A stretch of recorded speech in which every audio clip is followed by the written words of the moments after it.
What is up, inquisitive guys and gals? This is Clint, and I want to welcome all of you preparedness people like me to a new series I'm trying out on my channel.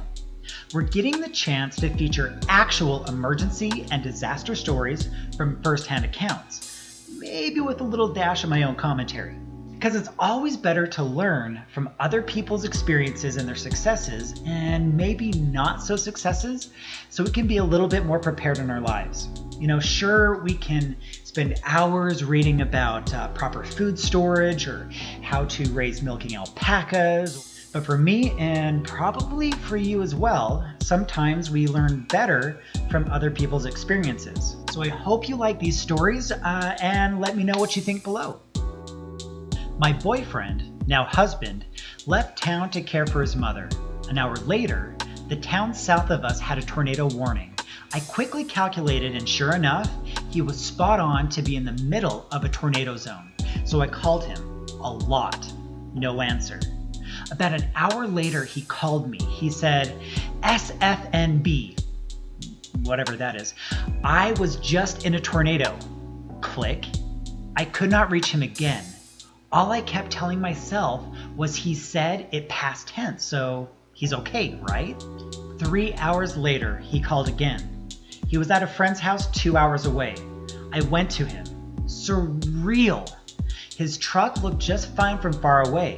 Upon closer inspection, however, all the windows were imploded. Not 1 millimeter of the exterior nor the interior was without a scrape from shrapnel. There were blades of grass stuck between the headlight plastic and the frame that held the plastic covering. Then I saw him in person. His entire back of his body was just like his truck. Far away, he was fine. Close up, there was not a millimeter of space without a mark of shrapnel. He was bleeding from his ears. He was temporarily deaf. He was most definitely in shock. It turns out he saw the tornado approaching while he was driving 65 miles per hour on the highway. He couldn't outrun it, so he stopped beside a field, took his dog, and laid down flat as he could on the ground beside the truck. He said as the tornado went over him, he saw trees get uprooted and shoot horizontally across the highway. The high-tension wires were snapped and flailing all around him. The force took his feet up into the air and shook him like a baby. He saw his truck when the windows imploded and get lifted up 4 feet in the air, move 20 feet forward, and set back down. When the tornado passed, he got back in his truck and saw the tornado come back at him. This time, it fizzled out before his eyes. So, it was a rare, for Wisconsin, F4 to F5, and it did millions of damage to the small town it hit.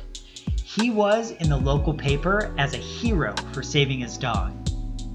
To this day, 5 years later, he says with a tear in his eye that it wasn't he who saved the dog, because without the dog he was protecting, he would have let go and get sucked into the tornado. It was the dog that saved him. Holy crap, that is so unbelievable. Blades of grass literally stuck like needles into that helpless truck, and the windows completely just implode. Yeah, I seen it. That something else came right by my house blowing cow pies like an Oval Office intern. I'm really liking this guy. They always say naders sound like trains, but I didn't hear no whistle below. On the cool though, living in southeast Arkansas, I've been through 2 confirmed tornadoes. They were both at night and I slept through them both. Woke up the next day and all the cow pies in my yard was in disarray. Our dog pen, pretty good sized, about 12 panels, had been picked up and taken to the back of our property. Pups were safe though. I'm not used to tornadoes where I'm from. I went to college at a mid-eastern state. One evening, there was a particularly bad storm with lightning and the heavy winds that come with an incoming tornado. The news station gave a tornado warning and the winds and rain started to become extremely violent, so my roommate and I, both from states where tornadoes don't happen, started to freak out. Little did we know that a warning does not mean that one is touched down. It just means to watch out. But we literally thought one had touched down and started to panic. We raced to the next door neighbors and asked them if we could hide in their bathtub. They looked at us like we were crazy and declined. Of course. My roommate suggested we hide under the nearby overpass. I told him I thought I heard that overpasses are one of the most dangerous places in a tornado, but I can't remember. So we decided that it was a safe place and went there to hide for nearly 2 hours. Except it's completely opposite and it's one of the deadliest places to hide. Well, of course. Finally, we realized nothing was happening after 2 hours of hiding in disgusting mud and headed back. My third roommate, who has lived here his whole life, already was back home and laughed at us for hours when we told him what happened.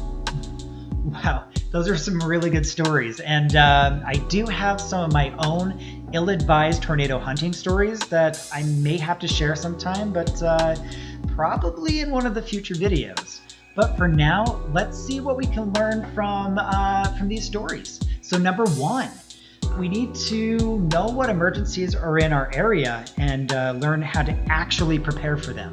We saw in the story of the college students, they were completely caught off guard and did one of the worst things that you could possibly do, and that's hide in an overpass or underpass, whatever that is. So as a tornado approaches an underpass, the winds will start funneling into the underpass and making it stronger. So stronger the air, then the stronger and faster the debris will be flying at you. It's important, like with our first story, to lie on the ground. If there's a field, lie down on it, or if there's a ditch, just jump in there and hunker down until it's over. Let's go to number two. Tornadoes carry debris. I think that's pretty obvious, but it's not obvious that the debris can actually be very deadly projectiles. So just like the grass turning into needles and ripping up both the truck and the guy in the first video, seemingly innocuous objects can turn into deadly projectiles that can go through car windows, can go through homes, or even trees. This is one reason to shelter in place in a storm cellar or in the middle center of a building. Make sure that you have as much protection as you possibly can. And I guess number three, we learned that Southern Arkansasians are badasses. The guy in the story slept through 2 of them and then woke up the next day to find his whole yard just destroyed. That's pretty hardcore. Okay, guys, well, I hope you like these stories, and we will totally keep them coming. If you like these stories and want to hear more, all you got to do is, I guess, what's the thing? Hit the subscribe button, sit back and relax, and we'll have more stories for you. And let us know in the comments below if you learned something else from these stories. And one more thing.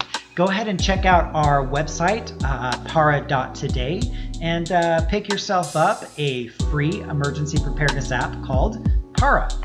Anyway, till next time, everyone stay prepared.